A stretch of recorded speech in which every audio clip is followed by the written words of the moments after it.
ferme-la en fait. Essaye pas d'anticiper des machins, fais et tu verras bien ce qui se passe.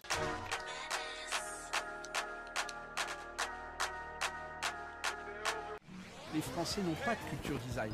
Yo, deuxième petite vidéo en extérieur pour vous parler d'un gros problème, je pense, que j'ai eu, et un gros problème chez les designers en général, c'est de trop vouloir faire bien d'un coup et de perdre du temps, un temps fou dans des projets, alors que ça en vaut vraiment pas la peine. Genre, je me souviens d'avoir passé des nuits à faire des dessins, à faire des croquis, à faire des trucs que je considérais comme parfaits, alors qu'en fait ils l'étaient pas. Et en fait, il y a un ratio note et temps travail à trouver. Genre, le problème du designer en général, c'est qu'il va s'attarder sur des détails, mais nul à chier, qui derrière auront aucun impact sur le nombre de ventes, sur la communication, sur le produit en lui-même et sur l'usage. Par exemple, je sais pas, tu mets un angle de 61 plutôt qu'un angle de 60, les gens vont pas le remarquer, les gens vont quand même acheter le truc, ça change rien. Si tu mets du bleu plutôt que du orange, waouh, je veux dire, c'est pas ça qui va faire que le projet sera successful ou pas. Et le designer est un peu ce problème-là, c'est de passer des nuits entières à trouver la bonne typo, passer des nuits entières à trouver la bonne forme de produit, machin. Alors je comprends parce que je le fais aussi, parfois je l'ai fait, je suis moi-même dans ce problème-là pour certains projets, mais je me rends compte en fait que ça sert vraiment à que dalle. C'est une perte de temps, et au final, ce qui est important, c'est le problème que tu résous derrière, et si le client final est content. Tu regardes Amazon, le logo d'Amazon par exemple, le site Amazon, cata, il est moche as fuck, immonde. Pourtant c'est une des plus grosses boîtes du monde. Tous les graphistes, ou je sais pas, tous les mecs, les UX designers machin, doivent trouver qu'Amazon c'est pas dingue ou c'est pas beau ou quoi, mais ils en ont rien à foutre.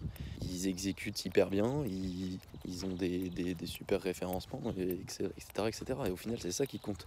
C'est est-ce que ton produit résout un problème? C'est quoi la première version d'Amazon.com? Ouais, c'est une librairie, mais avant d'être une librairie, c'était quoi? C'était une simple page web avec tous les livres du catalogue du père de Bezos, classés de A à Z, sur une seule page. Et pour trouver quelque chose dedans, il fallait faire CTRL F. Ça, c'est la première version d'Amazon. Vous savez combien il a vendu de livres, premier jour? Il en a vendu 20. Vous imaginez l'enthousiasme qu'il a eu? Évidemment qu'il a cru qu'il allait devenir milliardaire. 20 livres dans une journée. Et vous voyez la différence? Imaginez, regardez, c'est un cas qui me fascine, moi, Amazon. Vous êtes Jeff Bezos, vous travaillez en banque. Et vous êtes chez votre père, et votre père veut vendre ses livres. Vous dites, tiens, je vais faire une page web, je vais mettre tous les livres dessus. Vous mettez tous les livres dessus, vous allez sur yahoo.com, vous inscrivez votre site, et le lendemain, vous vendez 20 livres. Mais vous vous dites, il y a un truc de ouf. Et donc le lendemain, vous vous dites, est-ce que je peux en vendre 40? Maintenant, imaginez que vous êtes Jeff Bezos, vous démissionnez, vous passez 6 mois de votre vie à faire une étude de marché sur la librairie en ligne, vous payez 4 devs pour faire un site internet qui ne marche pas, parce que de toute façon, 4 devs pour travailler pour un type comme ça qui n'a rien, c'est forcément des blaireaux. Donc vous faites votre site, vous faites votre design, votre machin, votre logo, votre truc, et là vous lancez, vous faites tada, et vous vendez 20 livres. Vous êtes en dépression nerveuse. Il faut limiter votre investissement, il faut maximiser vos gains. Il faut aller à l'essentiel, et je pense que le designer a un gros problème là-dedans, c'est qu'il fait pas ça, quoi. Et qu'il est vachement dans sa tête, dans sa bulle, et à se dire waouh, alors tel typo elle est carrément mieux que l'autre, waouh, on sent bien que là il y a là ça veut dire quelque chose, il y a une certaine légèreté, hein, machin, ouais, enfin, c'est pas du tout ce qui est important. C'est la masturbation intellectuelle, ça. Je comprends pas trop. Et du coup, c'est hyper chronophage, et on s'attarde sur des détails qui servent à rien. Donc, gros problème, parce qu'au final, étant étudiant, j'ai fait l'expérience. J'ai bossé pendant, je sais pas, toute la nuit sur un projet. J'ai 13, alors que le lendemain, j'avais un autre rendu où j'ai bossé 1 heure. J'avais des 14,5, 15, tu vois. Donc il y a un ratio note temps passé à trouver qui est hyper bien, et qu'au final, plus tu le trouves et plus tu l'as, et tu seras mieux genre mentalement, parce que tu auras moins de pression et tout. Donc c'est un gros problème, ça. Il y a une phrase qui est assez cool, c'est fait c'est mieux que parfait. Et je pense que c'est appliqué dans tout, surtout pour les designers qui ont tendance à vouloir faire un truc parfait directement. Le parfait n'existe pas, ou alors est très très long à trouver, mais le fait, lui, tu as un feedback direct, tu sais ce qui est bien, tu sais ce qui est pas bien, tu sais comment les gens interagissent avec ce que tu fais ou quoi. Par exemple, imagine tu fais une maquette d'un site, waouh, elle est magnifique, elle est très belle, elle est tout ce que tu veux.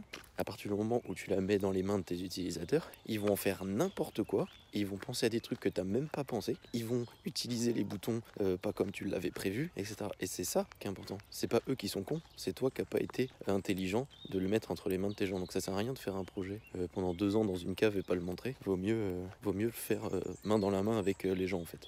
Il faut avoir le feedback de marché sur ce que vous faites avant de le construire.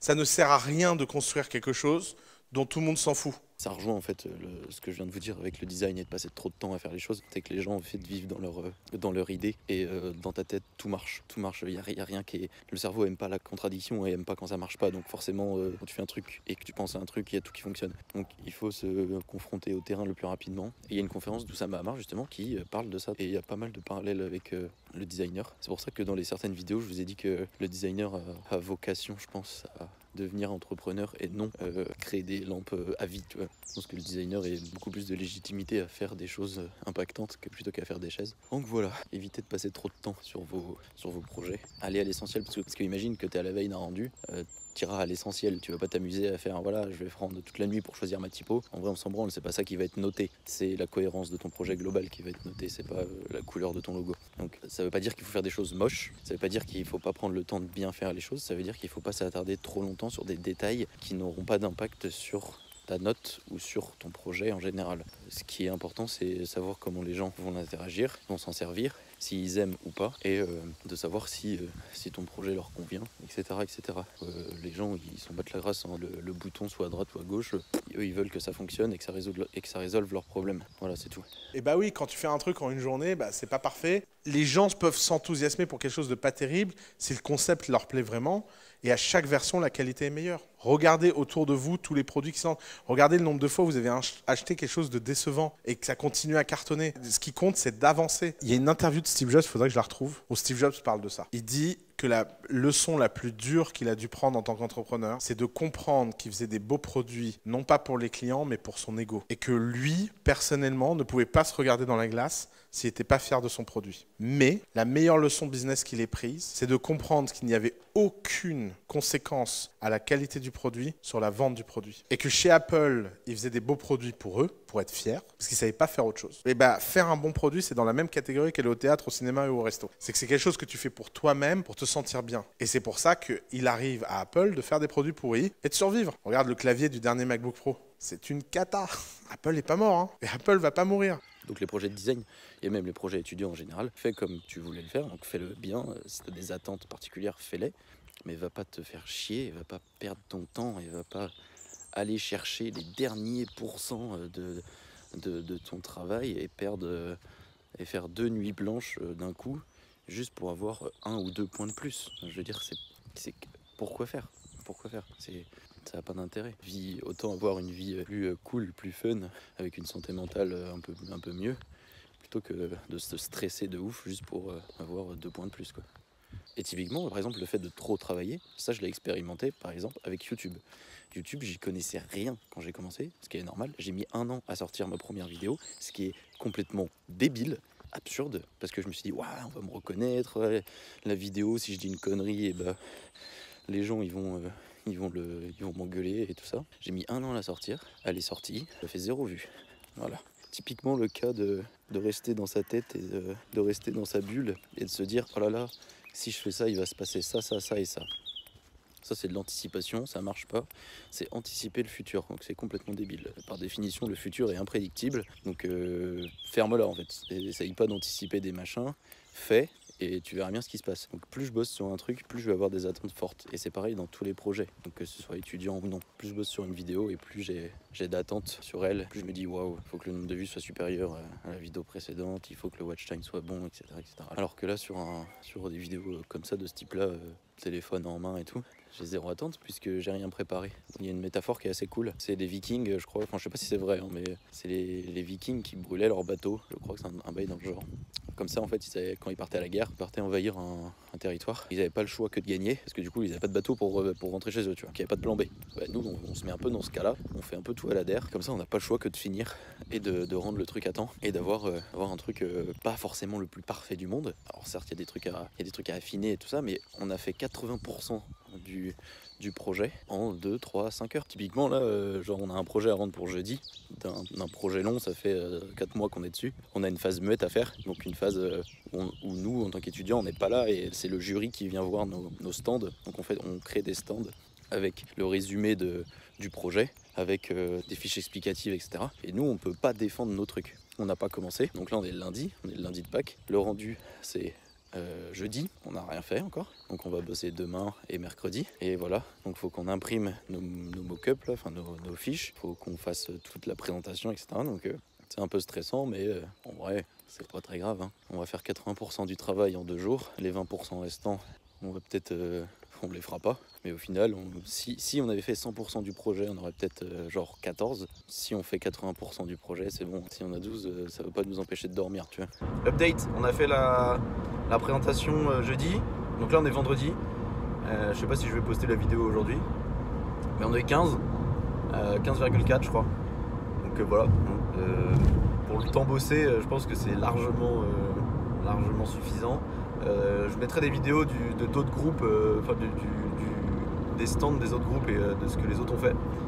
La meilleure note je crois que c'est 17, mais voilà, pour 2 points, parce que vraiment ça valait le temps en plus travailler sur le projet, je suis pas sûr. Enfin bref, ça reste que mon avis. Donc voilà, on est plutôt content. Il y a une entreprise qui a l'air intéressée par ce qu'on a fait, donc voilà.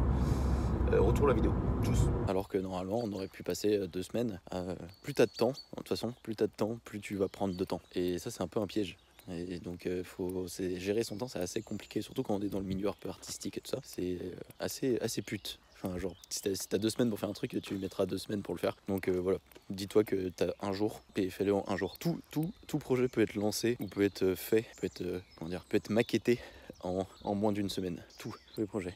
Tous les projets, genre ils ont une version minimum et une version squelettique. En 1 semaine, tu peux le faire. Et d'aller confronter à des utilisateurs, etc. Donc t'emmerdes pas avec l'interface de ton app, t'emmerdes pas avec la courbe de ta poignée de porte du produit, t'emmerdes pas avec toutes ces choses-là, c'est de la couillonnerie. Je pense pas que les gens le remarquent, mais paradoxalement, je suis un peu dans ce truc-là aussi, c'est que j'aime bien les choses bien faites.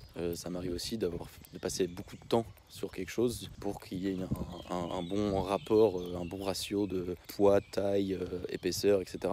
Alors que je sais qu'il n'y a que moi qui le verra, il n'y a que ceux qui ont fait le produit avec moi par exemple, ou il n'y a que mes collègues qui le verront. Mais en fait, ça sert à rien. C'est vraiment pas important. Ça n'a aucun impact. Parce qu'il y a un truc à prendre en compte aussi, c'est que le temps passé sur un projet n'a aucun impact, je veux dire, n'est pas une échelle de valeur sur la note que tu auras, sur le fait qu'il ait du succès ou non. Je vais prendre l'exemple de la musique. Renaud qui a écrit Mistral gagnant, je crois, en 1 nuit, le temps qu'il a passé sur cette musique-là à l'écrire n'est pas du tout corrélé au succès immense que la musique a eu. Alors que certains passent énormément de temps à écrire, à passer des années à écrire un truc, et au final qui n'a pas de succès. En design c'est exactement pareil, et même dans les projets étudiants en général. Après ça veut pas dire que tous les projets faits en 5 minutes sont bien, c'est juste pour dire que voilà, il n'y a pas de corrélation entre la dureté du travail et le succès qu'il aura. C'est pas parce que tu fais un truc très compliqué pendant très longtemps que tu auras forcément du succès. Il y a des gens qui font des choses très simples et qui sont très faciles à faire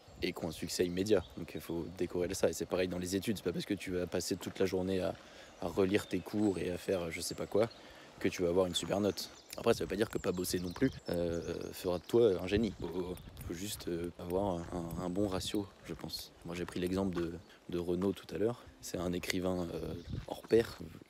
Et le temps bossé, genre, je sais pas s'il l'a écrit en 1 nuit et qu'il a gagné 100 millions avec, je dis n'importe quoi. C'est pas lié. Genre, c'est pas normal de gagner autant avec si peu de travail. Un mec qui bosse à l'usine, qui bosse tous les jours, toute la semaine, 8 heures par jour, voire 9 heures par jour, qui se pète le dos et qui gagne un SMIC et qui a un travail plus dur, devrait gagner plus. Sauf que c'est pas comme ça que ça marche. Donc il n'y a pas de règle en fait. Bosser beaucoup veut pas dire gagner beaucoup, et veut pas dire réussite absolue, immédiate et certaine. Ça c'est des mythes. Enfin voilà, je sais pas pourquoi je vous parle de ça, mais ça me semble important de déconstruire un peu le temps passé sur les projets à faire quand on est en école de design et quand on est étudiant en général. Évidemment qu'il y a des projets qui demandent beaucoup de temps. Je dis pas de pas les faire, je dis de de rationaliser et de les presser au maximum pour avoir le nectar du projet. Et le reste, à la limite, tu peux ne pas le faire. Si tu as le temps, fais-le, mais fais au moins 80% du projet. Tu auras une note de, je sais pas, 14, on va dire. Et voilà, alors ça suffit, tu vois. Ça va pas changer ta vie. Tu auras du temps à côté pour toi, tu seras moins stressé. Et basta. C'est la loi de Pareto, hein, c'est du 80-20. C'est 20%, là ça va être 20% de ton projet, va te donner 80% de ta note. Donc ça sert à rien de trop bosser, tu vois. Donc voilà, j'espère que tu as aimé les conseils. Enfin, ils sont à prendre, c'est ma réflexion, hein. Je dis pas d'être d'accord ou pas. C'est un point de vue que tu partages peut-être pas, mais si tu le partages pas, tu peux me dire en commentaire pourquoi. Et ça m'intéresse d'avoir un point de vue différent, parce que si tu es d'accord, t'es d'accord. Alors que si t'es pas d'accord, du coup, j'aimerais savoir pourquoi.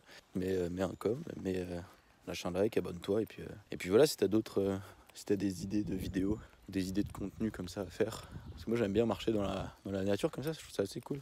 Et puis si t'as regardé jusqu'à la fin, tu écriras le mot, je sais pas quel mot on pourrait mettre, le mot sentier. Parce que là je suis sur un chemin, comme ça je saurai si t'as regardé la vidéo jusqu'à la fin. Et puis voilà, moi je te dis à la prochaine.